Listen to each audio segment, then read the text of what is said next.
And now you're seeing in Australia a trend towards schools, direct government funding for schools in Australia. Some of these schools get more of your tax money than do the so-called government schools. That's not true. Teaching things, well, there are some of the Baptist schools and others, I've read the statistics on this, where they teach things like that the world was created in 6 24-hour days.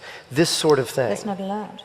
Well, I think it is true that there are schools that get that. Let me just finish the thought. Direct funding from the government. And my hope would be that we would all have agreement, whether we're religious or not religious, that there's something problematic about that there's a human right for a child to learn accurate information about the origin of the universe. And the Board of Studies absolutely requires it. Yeah. I mean, you're absolutely right. And guess what? It happens. That's what the Board of Studies does. They set down what must be taught that is what must be taught in a science course. And if you want to teach the crazy stuff, the 6 hours, 6 days and 24, whatever it is, then that's a special subject. It's not to be examined, and it is not to be referred to in examinations. So I think the state does exactly the right thing. It ensures that every child, which was your requirement, every child gets taught the proper science and the proper biology, particularly the origins of the world. Our next question is a video. It comes from Kerry Harrison in Harristown, I should say, Queensland.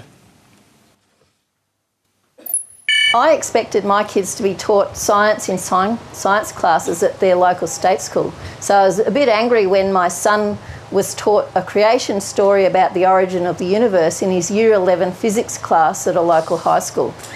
My son didn't want me to do anything because he was concerned about possible repercussions for his grades, which in Queensland count toward university entrance. So I want to know from the panel what your attitude is towards the teaching of religion in science classes, and to Tanya and Greg in particular, what you and your parties will do to stop religion being taught in our science classes.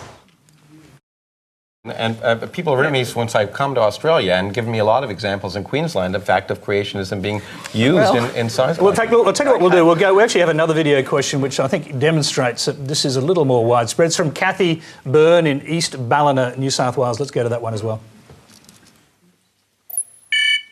My question is for Lawrence Krauss. You may know that some evangelical religious groups have direct access to children in Australian public schools.